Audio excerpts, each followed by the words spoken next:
released by the USGS. It shows the eruption blasting out of a thermal pool, sending water several feet into the air.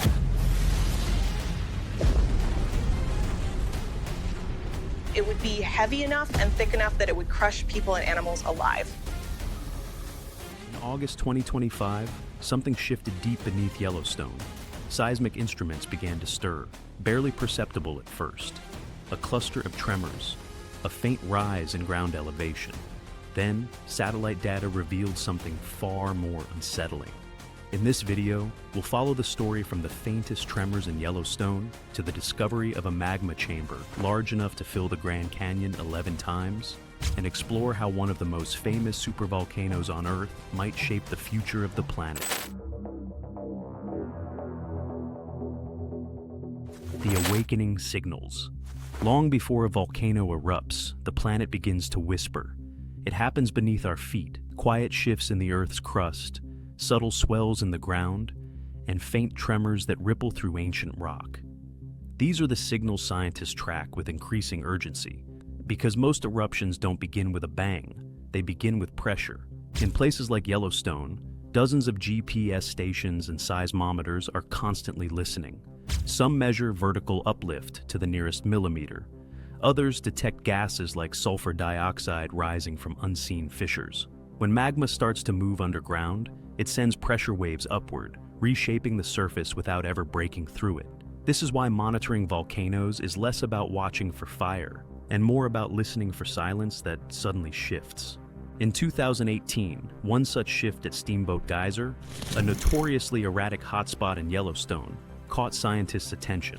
The frequency of its eruptions changed dramatically, and nearby ground began to rise. It didn't mean an eruption was coming, but it meant something was stirring deeper down. This is the tension geologists live with, interpreting subtle changes in a system that can lie quiet for centuries until the day it doesn't. To understand what Yellowstone is capable of, we have to look backward, far beyond recorded memory, to moments when volcanoes didn't just reshape landscapes, but rewrote history. Lessons written in ash.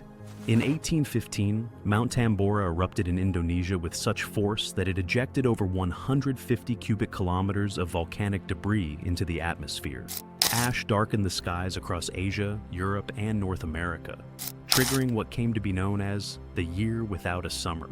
Crops failed, famine spread, and global temperatures fell by as much as 3 degrees Celsius. The eruption didn't just kill over 70,000 people directly, it changed climate patterns for years.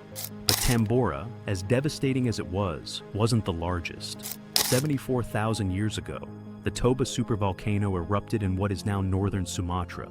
This eruption dwarfed Tambora in scale, releasing nearly 3,000 times more material. The resulting volcanic winter may have lasted over a decade, and genetic studies suggest it may have reduced the global human population to as few as 10,000 individuals. It wasn't just a catastrophe, it was an evolutionary bottleneck. These eruptions reveal something unsettling. The most profound effects of supervolcanoes often unfold not in fire and lava, but in the slow global unraveling that follows.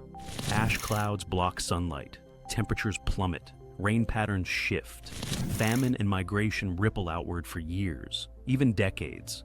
A single eruption can fracture supply chains, collapse harvests, and destabilize regions an ocean away from the blast zone. These are not relics of the past. They are case studies, snapshots of what Earth is capable of.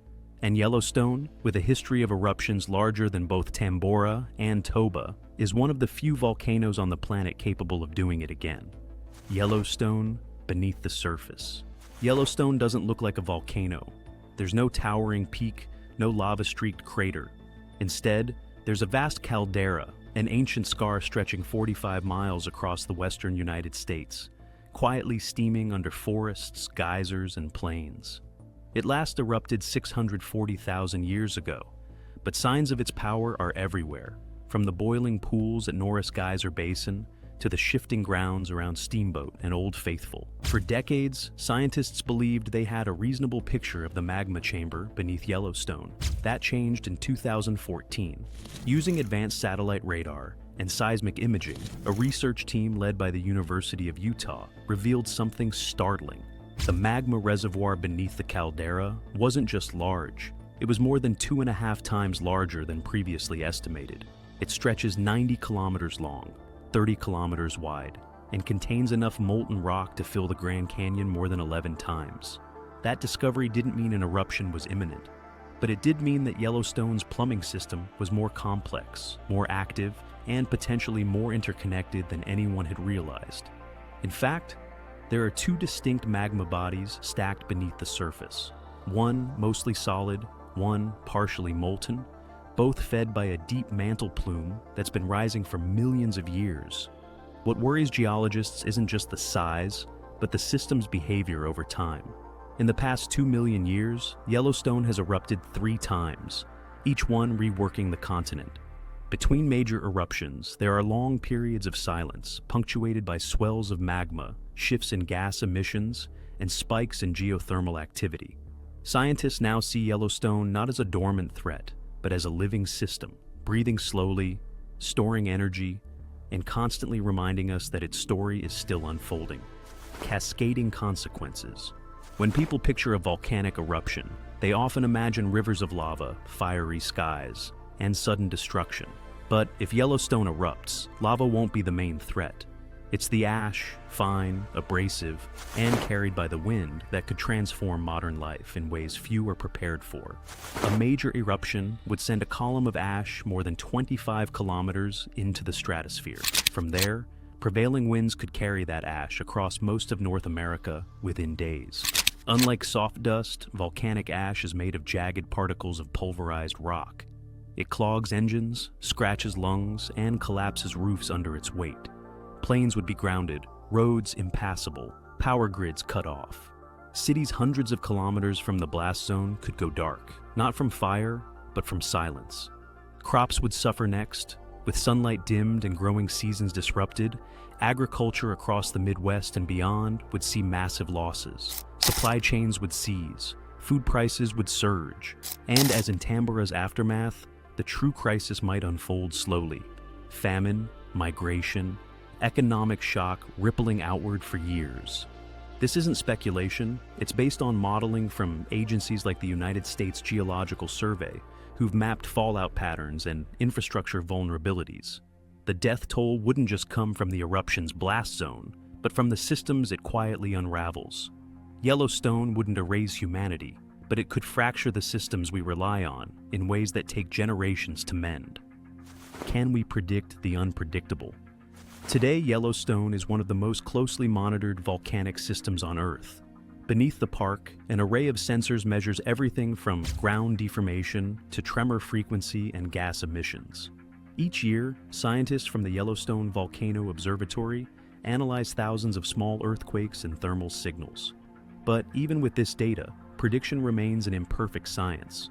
Volcanoes don't follow fixed schedules. They pulse, rest, and evolve over timescales far beyond human lifespans. One eruption may be preceded by weeks of unrest. Another may give no clear warning at all. In 2013, seismologist James Farrell and his team detected a series of deep earthquakes beneath Yellowstone, quakes that hinted at magma movement, but didn't lead to any eruption. The system had stirred, then settled again. Modern models help scientists estimate eruption probabilities based on historical patterns and real-time data. But these models can only go so far. What we can predict are trends, changes in gas composition, swelling ground, clusters of deep quakes, not precise dates. And sometimes, these signals appear without any eruption at all. That uncertainty is frustrating, but it's also why overreaction can be as dangerous as underestimation. False alarms can cause panic, while missed warnings can cost lives. What science aims for is not certainty, but vigilance. The ability to interpret the Earth's signals with enough clarity to act, even when the full story is still being written below our feet. Living on a restless planet. Volcanoes speak a language shaped by time. Time so vast, it often escapes human reckoning. Yellowstone hasn't had a major eruption in over 600,000 years. That doesn't make it overdue. It makes it part of a cycle that unfolds slowly over geologic epochs, not human generations. Still, the risk is real. Not because an eruption is expected tomorrow, but because we've built so much on the assumption that the ground beneath us is unchanging. Supervolcanoes remind us otherwise. They are rare, but not impossible. Distant, but not irrelevant. Living on a dynamic planet means accepting some level of uncertainty. It also means preparing wisely, not in panic, but in awareness. Because what happened at Toba, Tambora, and potentially Yellowstone isn't the end of a world. It's the beginning of understanding how deeply Earth's systems shape our own. A single shift underground can darken skies across continents. But listening to Earth's quiet warnings might be our brightest defense. If you want more deep dive stories where geology shapes history in slow motion, make sure you're subscribed and join us as we read the planet's pulse together.